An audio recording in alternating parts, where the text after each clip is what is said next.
Olá, seja muito bem-vinda, seja muito bem-vindo. Eu sou o professor Antero Arantes Martins, desembargador do Tribunal Regional do Trabalho da Segunda Região e professor universitário há mais de 25 anos.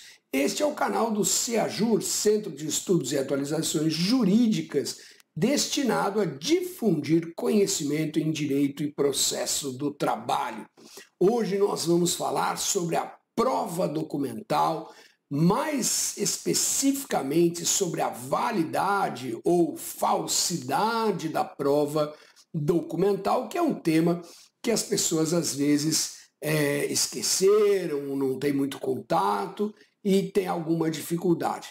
Mas antes disso, faça o seguinte: se você ainda não é inscrito no canal, inscreva-se no canal, deixa aí o seu like, ative o sininho para receber a comunicação dos próximos vídeos e, o mais importante, participe, faça o seu comentário, faça suas perguntas sobre o vídeo ou indique os temas que você gostaria de ver aqui no nosso canal. Bom, muito bem, prova documental. Documento é um instrumento, em sentido amplo, capaz de representar fisicamente um fato. Ele compreende não só os escritos, mas toda a forma apta a transmitir a existência de um fato. Então nós estamos falando de desenhos, fotografias, filmes e gravações em geral, tá certo? Tudo isso entra no processo como prova documental. Muito bem. Na justiça comum, a prova documental tem uma força e uma utilização muito maior do que na justiça do trabalho, porque lá as partes são iguais e nas relações entre partes iguais o documento tende a retratar a realidade do que aconteceu. Nas relações de trabalho não, nós temos uma relação entre partes desiguais, o empregado é hipossuficiente. Nesse tipo de relação, o documento tende a retratar a vontade da parte mais forte e não necessariamente o que de fato aconteceu. Então, nas relações de trabalho, e portanto na justiça do trabalho, a prova oral acaba ganhando uma relevância maior, porque a finalidade é transmitir ao juiz, demonstrar ao juiz o que acontecia no cotidiano, já que o contrato de trabalho é um contrato realidade. Então nós temos aqui o princípio da primazia da realidade. E isso, obviamente, acaba sendo mais importante, não é? Mas ainda assim, a prova documental tem o seu espaço no processo do trabalho e é um espaço que deve ser considerado. Existem matérias que só podem ser demonstradas por documentos, como, por exemplo, o pagamento de salário. Então, se o empregador quer dizer ao juiz que pagou o salário, pagou as férias, o 13º, as verbas rescisórias ao empregado, ele tem que apresentar o recibo ou o depósito na conta corrente, artigo 464 da CLT. E assim vai. Então, existem situações muito importantes que são demonstradas por documentos e a gente precisa entender a seriedade destes documentos. E aí nós vamos falar então que os documentos devem ser apresentados em juízo por regra, na fase postulatória do processo. O reclamante com a petição inicial e a reclamada com a defesa. Assim está estabelecido no artigo 434 do CPC. O TST tem mitigado na sua jurisprudência esta obrigação, dizendo que enquanto a fase probatória estiver aberta, é sempre possível apresentar documentos desde que se garanta o contraditório, à vista a parte contrária, não é? Eu, particularmente, tenho algum receio em relação a esta linha de pensamento, com todo respeito, obviamente, porque um documento apresentado depois do seu momento oportuno O que acontece é que ele pega a outra parte de surpresa. O elemento surpresa é um elemento que deve ser evitado no processo. E exatamente esse é o fundamento de uma das exceções. Então, vamos trabalhar com a regra. A regra é que o documento seja juntado pelo autor na petição inicial, pelo réu na defesa. Tem exceções? Tem. Qual é a primeira exceção? Chamado documento novo. Aquele documento que pode ser cronologicamente novo ou cronologicamente velho.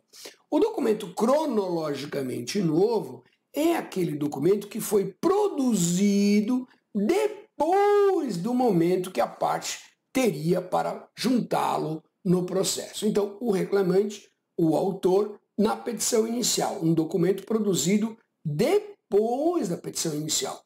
O reclamado, na contestação, na defesa, um documento produzido depois da defesa. Então, esse é o documento novo, cronologicamente novo. Mas eu tenho também o documento novo, cronologicamente velho. Antero, eu não entendi. Vamos lá que eu explico. O documento já existia antes do momento oportuno para o autor apresentar ou para o réu apresentar. Mas a parte dele não tinha conhecimento, ou se tinha conhecimento, estava impedida por alguma razão de utilizá-lo. Então o documento já existia, mas a parte não pôde juntá-lo no momento oportuno porque não sabia da sua existência ou porque estava impedida por alguma razão forte, não é? Alguma razão considerável. Então nós temos essa primeira exceção, o documento novo. A segunda exceção é a contraprova. É exatamente aquela situação em que a parte é pega de surpresa durante o processo, com uma prova feita pela parte contrária. E ela tem um documento que ela não juntou inicialmente porque não era objeto do processo, mas agora ela precisa juntar para fazer a contraprova. Então, um exemplo é a testemunha do reclamante diz assim, eu trabalhava com o reclamante, sim, no horário diurno, das 7 às 19. Então, a gente trabalhava junto. E ela tem uma reclamação trabalhista, essa testemunha, em que ela diz lá na petição inicial da ação dela que ela fazia o período noturno, das 19 às 7. Ora, claro que a empresa não ia juntar essa reclamação trabalhista com a defesa. Não tinha nada a ver com o processo. Por que ela ia juntar? Não é? Mas, o reclamante, ao apresentar uma prova, e neste caso uma prova falsa, ela precisa fazer a contraprova. Então ela pede ao juiz, olha, eu requero um prazo de 5 dias, 2 dias, 48 horas, sei lá, para juntar a petição inicial da ação dessa testemunha, em que lá ele diz que trabalhava das 19 às 7, aqui ele está dizendo que trabalhava das 7 às 19, para provar, para demonstrar que essa prova testemunhal é uma prova falsa. Então, contraprova. E a terceira situação, também bastante comum, é a situação de exibição. Aquele documento que não está na posse da parte. Seja o autor, ele não tem o documento, é a situação mais comum, então ele pede a exibição do documento, seja do réu, às vezes também acontece, o réu não tem o documento, quem tem o documento é o autor ou um terceiro. Então você tem a situação da exibição do documento pela parte contrária, que é regrada pelo artigo 400 do CPC, ou documento em posse de terceiros. Então, um hospital que tem lá um prontuário médico do trabalhador e assim por diante. Então, a regra é juntar com a petição inicial e com a contestação. A exceção, contraprova, exibição de documentos e o documento novo. Bacana? Bom, muito bem. Isso tudo é lindo, maravilhoso, desde que a prova documental seja verdadeira, desde que ela, de fato, tenha a sua autenticidade e a sua verdade na transmissão do fato, que é o que se espera, é o que se pretende. Entretanto, a parte contrária pode atacar a prova documental de duas maneiras, impugnando a sua autenticidade ou afirmando a sua falsidade. Não é? Então, quando que um documento é autêntico? Quando ele é produzido, tem o reconhecimento de firma, da assinatura, quando existem elementos que caracterizem a sua autoria. Nestes casos, o documento é autêntico. quando uma parte impugna a autenticidade, ele está dizendo que esta assinatura não é minha ou o documento não é assinado. Neste caso, cessa a fé do documento particular e quem apresentou o documento é que tem o ônus de provar que ele é autêntico. Então, a reclamada apresenta um recibo de verbas rescisórias. E o reclamante diz: esta assinatura não é minha. Ou este documento não está assinado, então este documento cessa a fé.